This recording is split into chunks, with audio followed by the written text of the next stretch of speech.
고품격 허세 방송 마드리드의 이안입니다. 이번 시간에는 사실주의 대표하는 거장 쿠르베에 대한 이야기를 해보겠습니다. 시작하기 전에 구독, 좋아요 꾹 바모스. 구스타프 쿠르베에 대한 짤막한 프로필인데요. 프랑스 오르낭 지방에 보통은 가난한 농가의 아들 이런 케이스가 많은데 이분은 특이하게 부유한 농가의 아들로 태어났습니다.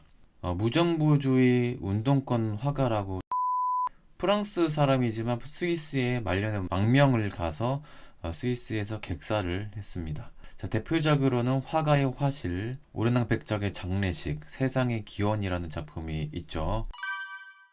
그럼 리얼리즘, 사실주의가 뭔지에 대한 이야기를 해드리겠습니다. 19세기 초까지 유행했던 양대 산맥의 미술 사조가 있었는데 첫 번째가 신고전주의, 그러니까 르네상스의 정신을 계승한 고전주의, 그리고 낭만주의가 있어요. 신고전주의는 일명 아카데미즘이라고 하죠. 정부 입맛에 맞는 그림들, 그 취향이 신고전주의였어요. 그 이성적이고 객관적인 비례라든지 그 보적인 아름다움을 추구하는 그런 미학, 그러니까 이런 그림들이에요. 그러니까 실제로 그냥 봤을 때 너무 아름답다, 이상적인 고전미를 추구하는 원래 기득권 미술을 추구했던 그 취향이 있었고, 자, 이런 취향을 만드는 것은 국가였어요. 그 살롱전 엄청난 경쟁률 전시에 수상을 해야 정식적으로 화가가 되는 그런 시스템이었는데, 그 하나의 중요한 축이 바로 신고전주의였죠. 그 대표 화가가 카바넬, 부게로 같은 화가가 있습니다. 누가 봐도 아주 아름답죠. 자, 그리고 그 반대의 그 사조가 이성이 아닌 감성 중심의 낭만주의라는 사조가 있어요. 대표 화가가 민중을 이끄는 자유 여신이라는 작품을 그렸던 들라크루아, 아주 유명하죠. 그리고 약간 선배 메두사의 뗏목을 그렸던 제리코라는 화가가 있습니다. 자, 참고로 낭만적이라서 낭만주의 아닙니다. 이거 오해하시면 안 되는데, 이걸 깊게 설명하면 너무 길어요. 왜 낭만주의인지. 자, 일단 중요한 것은 감성이 중심이 되는 미술, 이성이 되는 미술이 신고전주의, 이렇게 볼 수가 있죠. 이 둘을 다 거부한 게 바로 사실주의입니다. 어쨌든 낭만주의 역시 고전주의 틀 안에 있는 건데, 신고전주의도 그렇고 낭만주의도 그렇고 이런 게 있어요. 실제하지 않는 이런 과거의 사례라든지 이상적인 그 미를 추구하기 때문에 천사라든지 종교와 신화 같은 주제를 삼았습니다. 역사화라든지 현실과 관련 없는 주제로 이전까지 그렸던 거예요. 그런데 그와 반대로 현실 속에 있는 그 실제하는 세상을 그리는 게 바로 리얼리즘, 사실주의인 거죠. 그러니까 똑같이 그려도 사실주의가 아니라 진실된 세상을 그린 게 사실주의입니다. 대표적인 유명한 사례가 있는데, 클라이언트가 이쁜 천사를 그려달라고 문의를 했대요. 근데 그때 쿠르베가 거절하면서 했던 그 까칠한 말이 있었는데, 뭐라고 했냐면, 나는 천사를 본 적이 없기 때문에 천사를 그릴 수 없다, 존나 카리스마 있어. 이런 말을 했어요. 그냥 그려주지. 근데 아저씨 되게 멋있죠. 천사를 민망하게 천사를 그리지 않겠다고 했죠. 실제로 그래서 눈에 보이지 않는 가식 따위를 그리지 않은 거예요. 까칠한 말답게 낭만주의, 신고전주의 이후에 프랑스에 등장한 새로운 화파, 사실주의의 선구자로 평가받게 되는 거죠. 그래서 그 동시대에 살고 있는 그 생활상을 그대로 적나라하게 있는 그대로 꾸미지 않고 그렸던 화가라고 볼 수가 있죠. 이전에 눈에 보이지 않는 그 종교, 신화, 영웅들의 역사 이야기가 아닌 시대에 그 있는 일상을 그대로 담은 게 이 쿠르베의 사실주의라고 볼 수가 있는 거죠. 이분을 또 최초의 사실주의 화가라고는 보기 힘든 게, 이전에 렘브란트 같은 네덜란드 화가가 그 당시에 풍속화 같은 그런 민중의 삶을 그린 게 이미 있었고요. 스페인의 화가 무리오라든지 벨라스케스 같은 화가가 당시 그 가난했던 스페인 상황을 담은 그런 사실주의적인 그림을 이미 그렸습니다. 그런 영향을 많이 받은 거죠. 특히나 벨라스케스를 많이 연구했던 화가로도 알려져 있습니다. 자, 이 화가가 또 최초의 수식어가 좀 많이 붙는 게, 이전까지 전시회라는 것은요, 퍼블릭이었어요. 국가에서 지정한 살롱전에만 전시를 했었거든요. 기원회의 돼서 나온 미술관이 박물관이죠. 루브르 박물관이에요. 그 시초는 살롱전이라는 국가가 만들어낸 그 화가의 과거 시험. 이 화가도 그 살롱전에서 전시를 했습니다. 그런데 일부 살롱전에 낙방한 그림이 있었거든요. 왜 낙방했냐고 불만을 가져서 그 살롱전 근처 아주 가까운 코앞에 자신의 그 개인 전시를 열었어요. 리얼리즘 관이라고 불리는 개인 전시를 열었는데 이게 이전에는 없었던 최초의 개인 전시였습니다. 후원은 받긴 했죠. 그때가 바로 1855년도 19세기 중반이었죠. 그러니까 개인 전시가 생긴 게 얼마 안 됐어요. 이전에는 평론가, 기자들, 그 후원가들의 인정을 받아야 화가가 성공을 했거든요. 그러니까 그 취향도 맞춰져야 됐던 거예요. 클라이언트, 고객의 취향에 맞게 그리는 게 당연한 세상이었어요. 혹은 그 특정한 살롱전에 통과하기 위한 그 국가가 정해진 아카데미즘이 세운 그 취향에 맞게 그린 게 정상이었죠. 근데 그런 취향 따위 거부하고 내 마음대로 그럴 거야. 마음에 들면 사든지 후원해주든지 알아서 해. 이런 배짱이 있는 그런 화가였죠. 그래서 그때 원래 살롱 중에 거부당했던 리얼리즘관의 대표작이 오르낭 백작의 장례식이라는 작품인데요. 오르낭 백작 자기 큰 삼촌이래요. 삼촌의 그 장례식을 그린 거예요. 이게 뭐 그렇게 대단한 거냐라고 생각할 수도 있는데 이전에 보통 장례식이라고 부르는 그림들 보면요. 대표적으로 16세기 말에 스페인에 그 활동했던 엘그레코의 오르가스 백작의 장례식 같은 그림을 보면 위쪽 상단부에는 비현실적인 주제가 있고요. 밑에는 실존했던 똘레도의 아주 유명 인사, 역사적인 인물 오르가스 백작이라는 유명한 아주 신화적인 그 인물이 죽은 장면을 그린 거예요. 근데 이 오르낭 백작의 장례식의 작품은요. 동네 아저씨가 그냥 죽은 걸 그린 거예요. 그게 비난받은 거예요. 왜 이따위 주제를 그리냐. 그리고 왜 이렇게 작품 크기가 크냐고.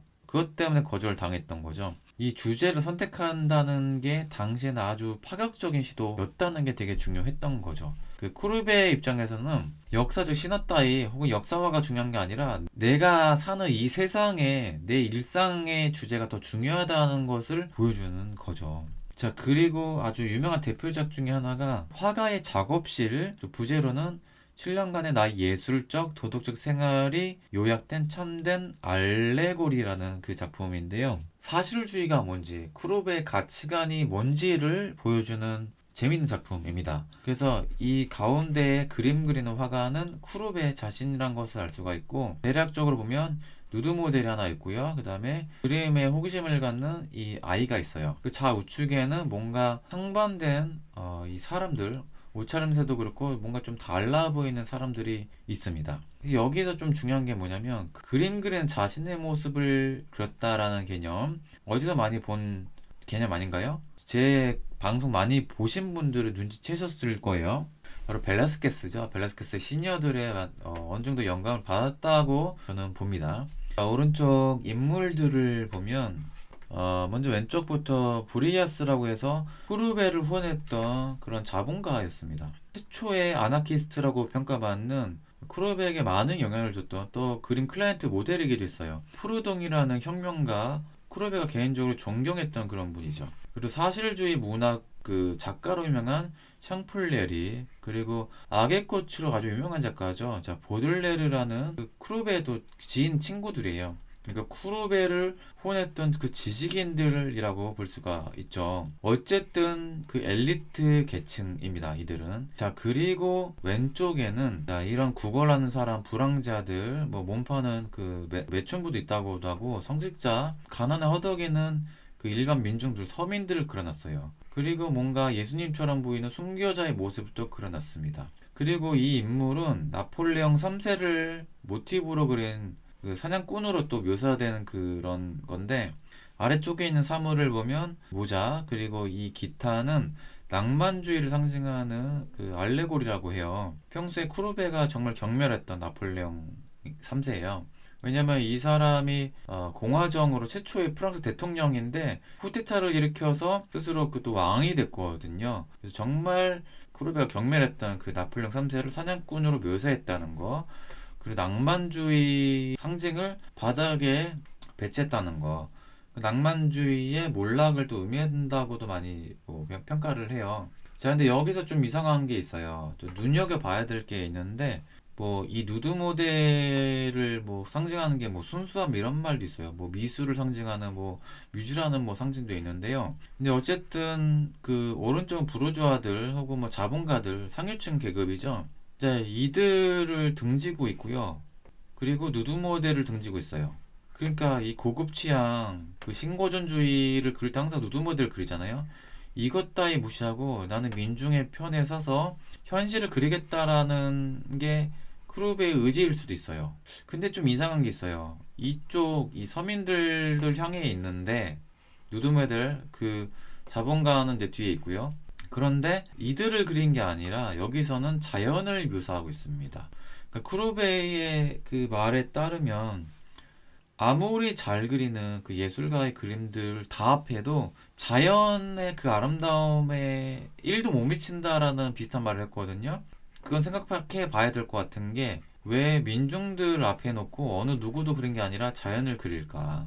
자, 그래서 이 중재자의 역할을 했던 게 쿠로베라고 하고 그 중재자의 그 역할을 하는 게 그 어떻게 보면 가난한 사람과 부자의 그런 그 계층 간의 갈등을 해결할 수 있는 대안은 자연이다라는 이런 말도 듣긴 하는데요. 그건 조금 너무 와닿지 않은 이야기고 이거는 그냥 각자 생각해 보는 게 좋을 것 같습니다. 왜 앞에 민중을 앞에 놔두고 자연을 그리는 걸로 묘사를 했을까? 물론 프로베가 자연을 예찬하는 것 때문에 그런 걸 수도 있는데 왜 인물 모델을 앞에 두고 왜 자연을 그린 걸로 해놨을까? 이거는 각자 생각해 볼 여지가 있다고 봅니다. 쿠르베가 그린 그림을 보면요. 정말 파격적인 그림이 많습니다. 에로틱하고. 자, 그래서 이 그림을 몇 개 소개를 하면요. 스타킹을 신은 여인이라는 작품인데요. 이전에 이런 도발적인 포즈가 없었어요. 그래서 여성의 음부가 보일 듯 말 듯하고 그 에로틱을 극대화시키는 요소죠. 스타킹만 입는 이 모습. 자, 이거는 아무것도 아니에요. 자, 이거 정말 충격을 줬던 작품이죠. 지금 오르쉐 미술관 가도 정말 충격적이에요. 자, 세상의 기원이라는 작품인데요. 자, 이게 너무 그 외설적이라서 논란도 있었고요. 이 모델이 누구냐 때문에 지금도 논란이고, 그런 작품이에요. 자, 제목이 좀 특이한데, 세상의 기원이란 제목. 자, 이 화가가 사실주의 화가라고 그랬잖아요. 자, 이 작품을 봐도 사실주의가 뭔지를 또 알 수가 있어요. 세상의 기원. 자, 맞죠? 누구나 다 여기서 태어난다는 것을 쿠르베는 보여줬다고 볼 수가 있어요. 그런데 제 개인적인 좀 견해도 있는데 쿠르베가 굉장히 까칠한 사람이죠. 자, 이 화가가 좀 여자를 좀 좋아했던 것도 있고 바람둥이 뭐 좀 잘생겼어요. 또 여자들한테 인기도 많았고 여자를 조금 깔봤던 성향도 있었다고도 좀 볼 수가 있어요. 자, 이 화가가 그 클라이언트들이 누드 모델 그 세워두고 비너스라든지 신화의 그 여러 여신들 가상의 그 신화들을 그려달라고 주문을 받았다고 그랬잖아요. 근데 그 쿠로베 입장에서 얼마나 가식적으로 보였겠어요. 왜냐하면 당시 부르주아들 그 자본가들 특히 남자들이 지금 따지면 유흥가인데 파리는 어떻게 보면 그 매물꿀이었거든요. 그 이 대다수의 부르주아들이 밤에는 그 사창가를 갔었습니다. 그러니까 겉으로는 천사 그려달라고 하고 비너스 그려달라고 했던 그 고객들, 클라이언트들 너네 실제로 원하는 거 이런 거 아니야? 내가 보여줄게. 당당하게 그려준 게 아닌가. 그러니까 시대를 좀 약간 냉소적으로 봤던 쿠르베의 성격이 담긴 그림이 아닐까라는 생각을 개인적으로 합니다. 드보라라는 공연 예술가라고 하기도 하고 뭐 행위 예술가가 자, 이런 옷을 입고 이 쿠르베의 세상 기원 앞에 자신의 그 음부를 벌리고 앉았어요. 그래서 깜짝 놀란 그 오르시 미술관 그 스태프가 와서 제재를 하는데 왜 여성의 음부를 그린 그림이 예술이고 나의 생식기를 벌린 행위는 외설이냐라고 묻는데 오르시 미술관의 스태프는 외설 예술 문제가 아니라 이거는 미술관 규정이라고 막 이렇게 실랑이를 벌였는데 사람들 와서 막 난리 나고 사진 찍고 난리가 났어요. 근데 이 당시에 더 재밌었던 건 뭐냐면 그 당시에 관람객들이 와 멋있다 용감한 이 퍼포먼스 드보라에게 박수를 쳐준 게 저는 되게 인상적이었습니다.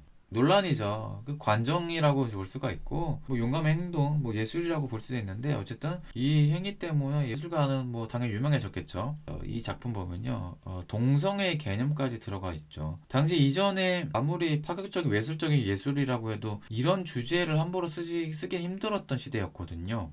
그리고 이런 누드화들 보면요. 이전에 누드화들 보면 신화, 가상의 신들을 그렸는데 인물을 그렸다는 것도 파격적이긴 해요. 근데 이전에 이미 고야라든지 만해가 이미 이런 실제 인간을 그렸잖아요. 근데 에로틱을 적나라하게 드러내지 않았어요. 이렇게 근데 여성의 그 젖가슴에 솟구쳐 있거든요. 그 겨드랑이 그 털도 보이고 에로틱을 굉장히 그 극대화하는 이런 연출이 있다는 거. 정말 후르베의 그림은요, 에로틱이 극대화되어 있습니다. 에곤 실레에 비하면 아무것도 아니긴 해요. 어쨌든 후르베가 어떤 현대 미술의 시장을 열었다라고 저는 개인적으로 봅니다. 그리고 이 화가를 제가 운동권 화가라고 키워드를 뽑아놨는데, 자, 이 화가가 일명 파리 코민의 폭동이라고 하죠. 파리가 시민혁명 뒤에 공화정이었거든요. 자, 이때 그 나폴레옹 3세가 대통령이 돼요. 그러니까 최초의 대통령이 됐거든요. 근데 임기가 끝나고 권력의 욕심이 있었겠죠. 그래서 쿠데타를 일으켜서 정권을 잡아요. 근데 그때 사회주의자, 그 무정부주의자, 뭐 프로동 같은 이런 혁명가들이 주도적으로 폭동을 일으켰거든요. 그래서 피해 일주일이라고 해가지고 프로이센 뭐 동맹군과 정부 연합군이 혁명군을 진압하고 혁명은 이제 실패에 끝나게 된 사건이에요. 근데 이 코멘 폭동에 참여했던 게 바로 쿠르베였어요. 그리고 이 나폴레옹 그 제국주의 상징이었던 방동광장의 탑이 있었거든요. 지금도 있습니다. 그 탑은 철거돼야 된다고 막 이렇게 선동을 했어요. 근데 쿠르베는 실제 이거를 파괴하지 않았거든요. 혁명에 참여했던 그 민중들이 이거를 파괴한 거예요. 근데 이 죄를 쿠르베 혼자 뒤집어 썼습니다. 엄청난 그 벌금형에 처해졌고 그 벌금을 감당하지 못했어요. 일단은 감옥 생활하고 나온 뒤에도 벌금형을 또 내야 된 거예요. 그러니까 다시 이거를 세우는 비용까지 지불하라라는 판결을 난 겁니다. 그 천문학적인 돈을 혼자 지불할 수 없어서 스위스로 망명 갔죠. 그리고 그곳에서 객사했던 게 비참한 쿠르베의 말년이었습니다. 그래서 쿠르베의 그 명언을 보면요, 이제는 더 이상 예술을 위한 예술 따위 하찮은 목표를 추구하고 싶지 않다, 이런 말을 했죠. 그 자연주의, 그러니까 사실주의가 뭔지를 또 알 수가 있는 명언이고, 이 말이 되게 와닿더라고요. 내가 사는 시대상을 스스로 주체적 판단에 따라 옮길 수 있는 사람이 되는 것. 그러니까 주체적 판단에 따라 화면에 옮길 수 있는 사람이 되는 것. 이게 진정한 예술가라고 생각했던 거죠. 단순한 화가가 아니라 사람이 되는 것. 이 말도 역시 그냥 예술을 위한 예술이 아니라 현존하는 진짜 현실을 보는 그 사람이 되겠다는 것을 의미하는 것 같아요. 즉 살아있는 예술을 창조하는 것, 이게 진짜 사실주의죠. 이것이 나의 궁극적인 목표다라는 말을 했어요. 자연에 대한 애착이 남달랐다고 그랬잖아요. 자연이 주는 아름다움은 모든 미술가들의 작품보다 우월하다라고 했어요. 저도 개인적으로 하늘에 아름다운 구름이나 별, 그리고 노을을 보면요, 그 사람의 그 추상 예술가들이 했던 그 하찮은 그 미술과 너무 대조가 돼서 이미 추상 미술은 자연이 이미 또 했다고 생각 들거든요. 그래서 얼마나 인간 따위 예술이 하찮은지를 보여주는 게 자연이라고 봐요. 저는 진짜라고 봐요. 되게 멋있습니다. 쿠르베 그 사실주의에 대한 이야기를 해드렸습니다. 많은 분들이 정말 힘들어하시고 고통받고 계세요. 그리고 실제로 생명의 위기를 느끼는 분도 계시고, 특히 해외에 있는 분들이 정말 힘들게 위기 속에 계신 것 같아요. 제 방송을 보는 모든 분들 건강하시고 그 위기를 빨리 극복할 수 있도록 많은 분들이 기도를 해주셨으면 좋겠습니다. 구독과 좋아요 부탁드리겠습니다. 감사합니다.